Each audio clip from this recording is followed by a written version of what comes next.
Assalamualaikum warahmatullahi wabarakatuh. Di sini saya akan menjawab pertanyaan-pertanyaan ya tentang kebimbaan pada tugas video yang pertama. Yang ke satu, jelaskan konsep filosofi kata bimba yang ada pahami. Yaitu kata bimba itu lahir dari tujuan hidup setiap manusia yang mana ingin mencapai sebuah kebahagiaan. Dan juga bimba sendiri itu memiliki arti bahwa bi itu bimbingan, m itu minat, b itu baca dan belajar, a itu anak. Jadi bimba sendiri itu lebih tertuju kepada mengajarkan anak agar terus selalu minat di dalam baca dan juga belajarnya, sehingga membentuk generasi penerus yang mandiri sepanjang hayat. Dan juga yang kedua, jelaskan konsep kebahagiaan sejati yang Anda pahami dan bagaimana hubungan antara tujuan hidup dengan bimba. Nah, konsep kebahagiaan yang saya pahami yaitu kebahagiaan yang dapat kita rasakan di dalam hati kita dengan perasaan yang senang, tentram, tanpa adanya rasa sengsara, iri, dengki, dan juga sesuatu yang dapat kita rasakan berkepanjangan, maksudnya dapat kita rasakan hari ini atau sepanjang masa atau masa yang akan datang, terus menerus tanpa berhenti kebahagiaannya begitu.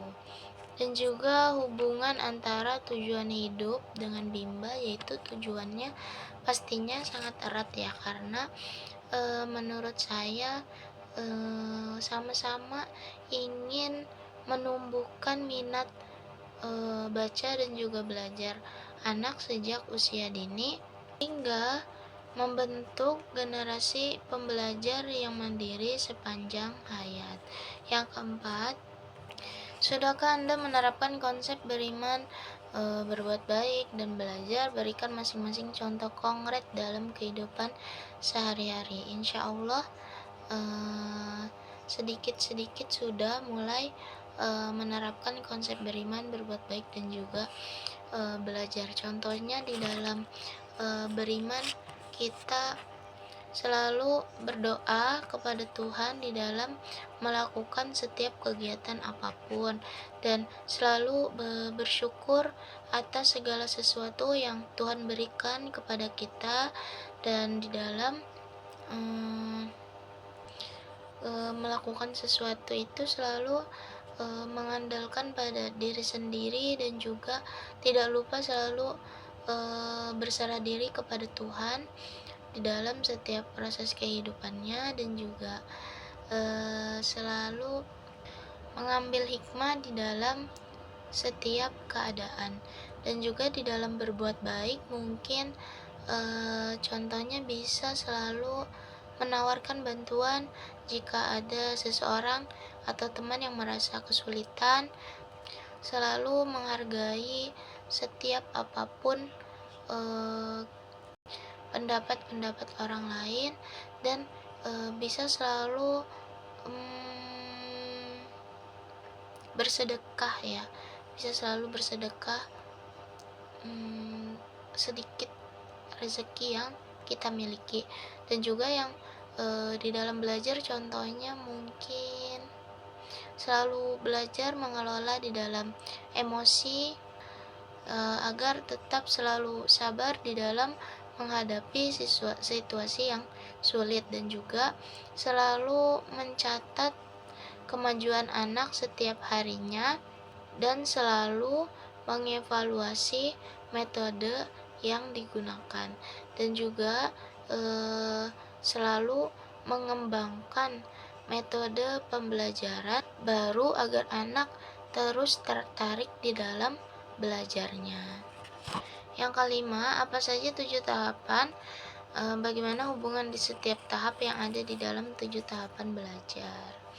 Nah, 7 tahapan itu yang saya ketahui yaitu tahu, paham, mengaplikasikan, menganalisa, sintesa, mengevaluasi, dan juga sosialisasi, yang mana hubungannya itu saling mempererat karena mungkin di dalam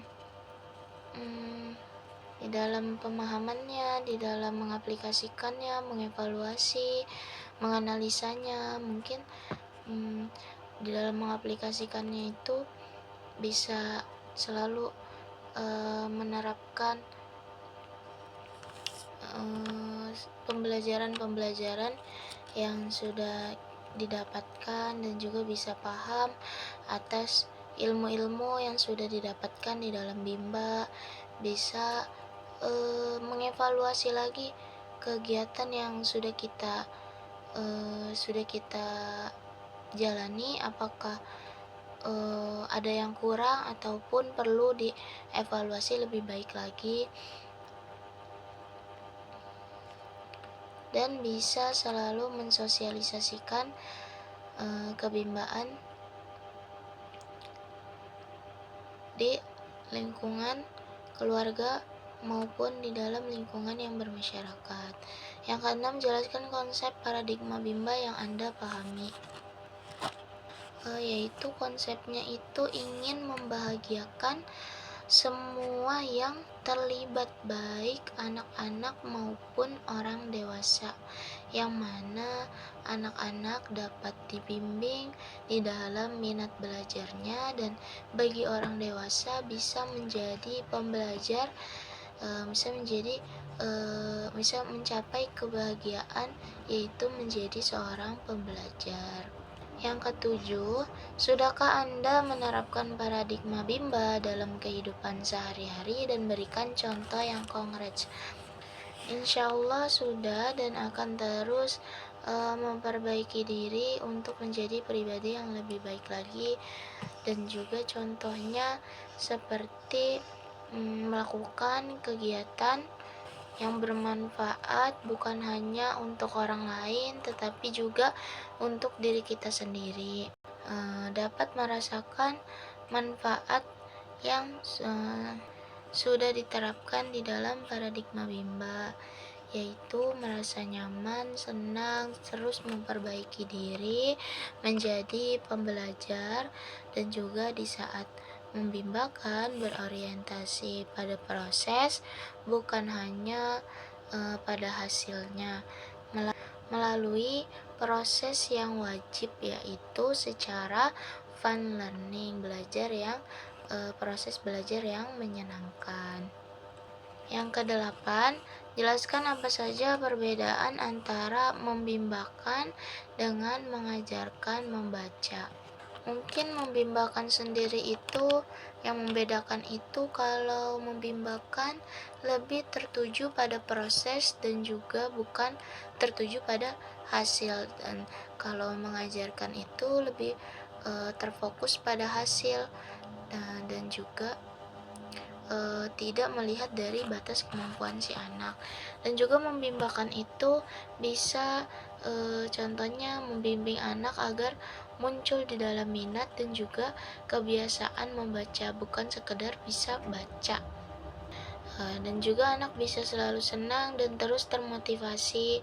Anak bisa senang di dalam membaca hingga sepanjang hayat. Dan tetapi kalau misalkan mengajarkan membaca, contohnya itu mengajarkan anak untuk selalu bisa di dalam mengerjakan sesuatu, dan juga kalau dengan teknik mengajarkan membaca itu anak bisa merasa bosan atau tertekan, dan juga bisa anak itu bisa membaca dalam waktu yang singkat. Jadi dengan waktu yang singkat itu membuat anak menjadi tidak tumbuh di dalam belajarnya dan tidak menjadi pembelajar yang mandiri sepanjang hayat. Nah, mungkin cukup sekian atas jawaban-jawaban yang saya berikan. Ada kurang lebihnya saya mohon maaf yang sebesar-besarnya. Wassalamualaikum warahmatullahi wabarakatuh.